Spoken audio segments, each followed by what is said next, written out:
સંતો સુરાની ભૂમિ છે સાહેબ આપણી, ને આપણો સમાજ પણ એવો છે. હા,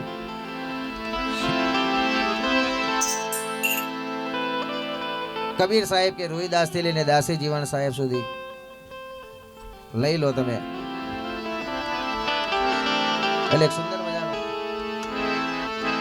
કે ભર્યા છે શુરવીરો ને સંતોની ગાથા, એ ગાથા એ ગાથા એ ગાથા.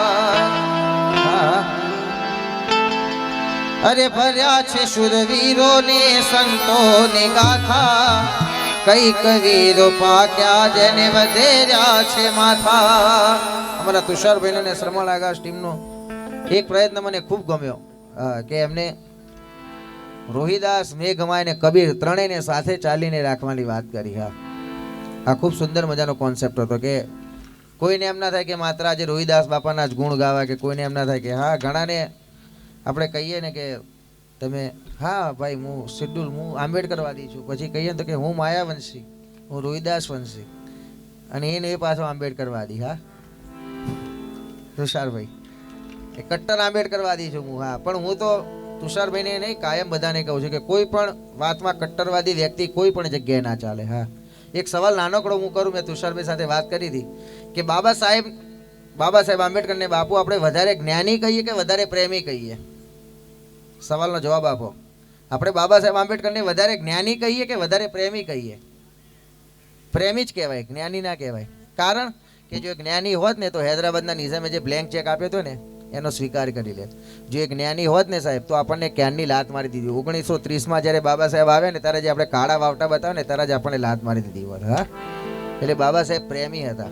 હા, અને જો એ પ્રેમી ના હોત ને તો જે લોકો એમનો વિરોધ કર્યો ને એમની માટે બંધારણમાં કંઈકનું કંઈક કેટલું ખોટું કરી નાખે. એના હાથમાં સત્તા હતી. હા, સત્તા હોવા છતાં સાહેબ એને લોકોનું ભલું ઈચ્છ્યું ને એટલા માટે. હા, અને તમે તો આપણા થઈને આપણાનું જ ભલું જ નહીં ઈચ્છતા અને સમાજની વાત કરો. હા, અમારા દેશીમાં પેલા અમારા બ્રિજેશભાઈ ગીતો લખે છે, એમને ખબર છે પેલું એક ગીત બહુ ચાલે કે મતલબીઓથી ભર્યો છે સંસાર રે, જરા નજર તો નાખી લો મારા યાર રે.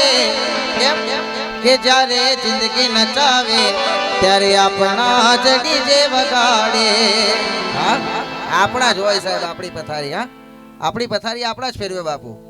એક જગ્યા ભાઈ તુષારભાઈ નાનકડી વાત કરું, એક જગ્યા આવો સપ્તાહનો સરસ મજાનો કાર્યક્રમ હતો. એટલે 7 દિવસનું થોડા સમય પહેલાની વાત, જ્યાં કોઈ બેંક બેલેન્સ, બેંકો નહીં, કોઈ ગૂગલ પે નહીં, કોઈ એટીએમ નહીં, કોઈ પેટીએમ નહીં, એ સમયની વાત.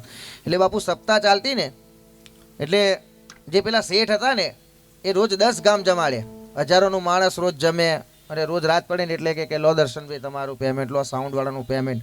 એટલે કે આવી નાની પોટલી રાખે બેન, એ પોટલીમાંથી રોજ બધાને પેમેન્ટ કરે. એવામાં 2 ચોરની નજર પડી બીજા દિવસે.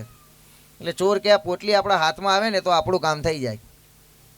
એ રોજ 2 ચોર સપ્તાહમાં આવે ને આમ પલાઠી વાળીને બેસે, માળા બાળા આમ કરે, ફલાણું.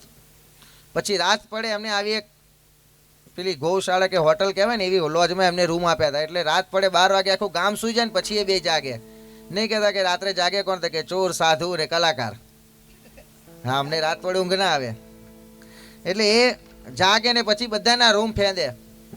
પેલી પોટલી ગયા, પોટલી ગયા, પોટલી ગયા. 1 દી, 2 દી, 3 દી, 4 દી, 5 દી, 6 દી, 7મો દિવસ સપ્તાહનો એન્ડ આવ્યો પણ બાપુ પોટલી ક્યાંય જડે નહીં બેમાંથી કોઈને. એટલે પછી એમને વિચાર કર્યો કે હવે આપણે ભાગવત સપ્તાહ આવ્યા છીએ, સારી જગ્યા આવ્યા છે ને કે આટલું સરસ મજાનું રસપાન છે ને આમ છે ને, હવે આપણે અહીંથી ચોરી ના કરવાનો નિયમ લઈને જઈએ કે. એટલે બધું પતાવીને જે પેલા શેઠ હતા ને વાણિયા એને મળવા ગયા કે શેઠ નમસ્કાર. તો કે નમસ્કાર. તો કે તમે અમને ઓળખો છો? તો કે હા ઓળખું છું ને, તમે સપ્તાહમાં આવતા, રોજ સાંભળતા, પ્રસાદ લેતા.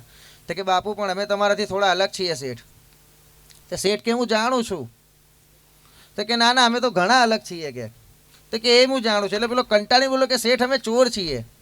તો શેઠ કે હું એ જાણું છું કે, કારણ કે તમે મારી પોટલી ચોરવાની દાનતથી અહીંયા 7 દિવસથી રોકાણા એ હું જાણું છું. એટલે પેલો તો હલી ગયો. હા હા, કે આ તો બધું જાણતો હતો. પછી થોડા ટાઈમ પછી કે શેઠ અમે આથી અહીંયા પ્રણ લઈએ છીએ તુષારભાઈ કે અમે આજ પછી ચોરી નહીં કરીએ, પણ તમે આ પોટલી સંતાડતા હતા ક્યાં? એટલે શેઠે સુંદર મજાનો જવાબ આપ્યો કે તમારા રૂમમાં, તમારા ગાદલા નીચે આ પોટલી રોજ હું 8 વાગે મૂકી જતો હતો. એટલે પેલો ચોર કે આવું કેમ? તો પેલો કે હું વાણિયો છું સાહેબ, ધંધાધારી માણસ છું, મને ખબર છે કે આ દુનિયા આખા ગામના લબાચા ફેંકશે, પેલો કેવો ઓલી કેવી, પણ પોતાની ભીતર શું પડી છે ને ક્યારેય નહીં જોવે સાહેબ, એ મારો અનુભવ છે.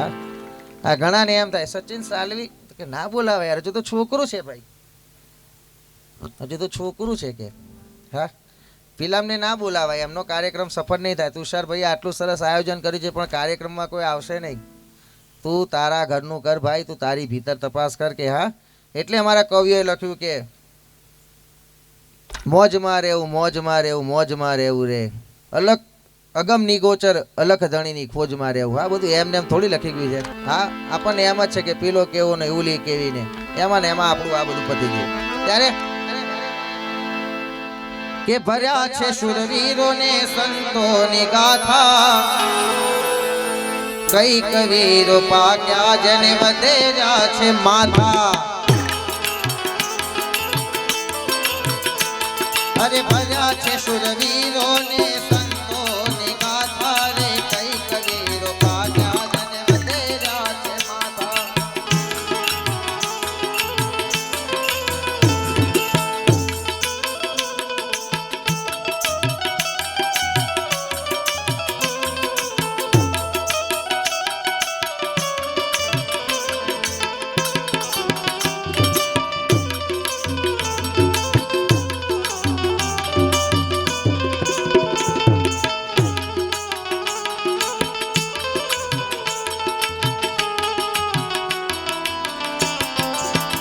સૌ પ્રથમ આપણા માટે જ્યારે સાહેબ લીલા માતાનું બલિદાન આપ્યું વીર મેઘમાને યાદ કરીએ. આ પાટણના પાયામાં જઈને કહે કે મેઘમાયા વીરનું બલિદાન મહેકે.